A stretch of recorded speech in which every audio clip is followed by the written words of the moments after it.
Okay, so continuing with the FOC as far as maximizing profit, a second alternative to visualize the firm's optimization problem is using the average cost curve. Since average cost is going to be cost as a function of Q divided by Q, we have the cost equals, yeah, so we kind of write out the math here as we read along here, yeah. But we have the average cost equals cost over Q. So of course, multiply both sides by Q. If we multiply both sides by Q there, then we have the cost as a function of Q is going to equal Q, average cost, as a function of Q, which of course they have right there. The total cost is simply the number of units produced times the average cost of producing those units. Hence, we have this new thing here. So what do we have? We have the profit is the revenue minus cost. The revenue is always PQ, price times quantity. Yeah. So we have the profit is the revenue minus the cost. The revenue minus, we just said the cost is quantity times the average cost per unit. Yeah. And then what do they want to do? It seems as though they want to factor out. It seems as though they want to factor out a Q such that we have Q, price minus average cost. Remember, that's just as a function of Q. It doesn't matter what side we write that at. Good. So they seem to be isolating this, the price minus the average cost per unit. Yeah, so the term, this, price minus average cost per unit, is the profit per unit or average profit. Yeah, price minus average cost. The price minus the average cost is the profit per unit. Okay, I see that. That makes sense. Or the average profit. Okay. So the firm has a positive profit if it produces Q, such that the price is greater than the average cost per unit, and a negative profit if the price is going to be less than the average cost per unit.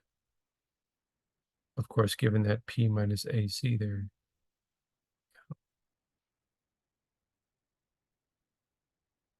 The term Q is the sales volume quantity of units sold. Therefore, profit equals profit per unit times the sales volume. When the firm produces quantity Q star, profit is the area of the shaded rectangle in 3.15. So maybe a new set of graphs. These are a little bit harder to interpret, I think. What is this? This is figure 3.15. It's a little bit harder to interpret than the previous one. Yeah, we have the same thing. We have the marginal cost and the marginal revenue. We now have the average cost there. Yeah, it's kind of an interesting thing, the average cost. Yeah. So profit equals profit per unit times the sales volume. When the firm produces Q star, profit is the area of the shaded rectangle. When the firm produces Q star, the profit is the area of the shaded rectangle in 3.15. Yeah, so they only shaded that much right there. Interestingly enough, yeah, so they're saying that the marginal revenue goes down to the marginal cost, using the graph to find the profit. Yeah, the base of the rectangle is the sales volume Q, and the height of the rectangle is the profit per unit, P minus AC. At Q star, the firm faces a trade-off. If the firm produces more than Q star, the sales volume goes up, good for profit, but the profit per unit goes down, bad for profit. That is, at Q star, to increase sales volume, we need to sacrifice profit per unit, output Q, where marginal revenue equals marginal cost is optimal exactly because it balances these two forces.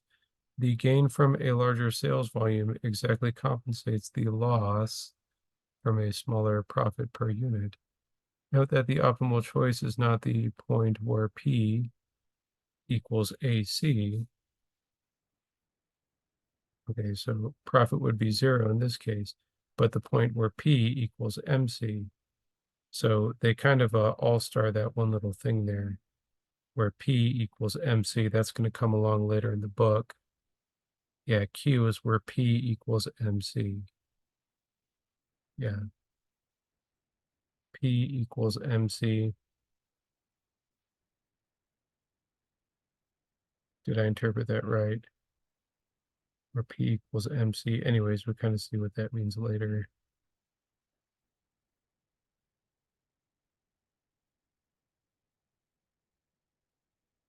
Okay, so then they have this derivation right here. Yeah, so PQ is revenue minus variable cost. That's Q times average variable cost. And then that they go ahead and take that out.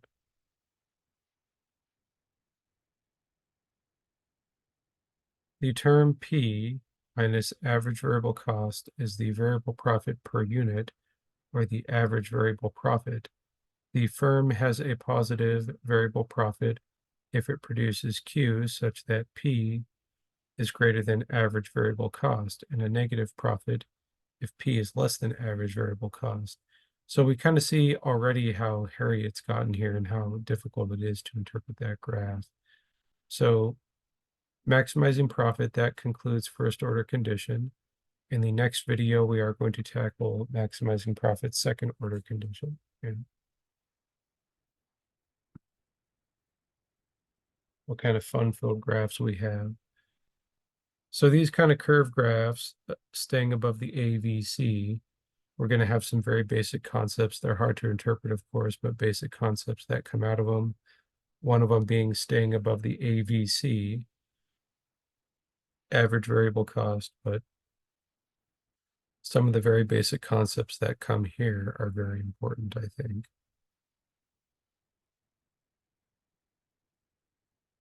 Yeah, so the graphs get really exciting here.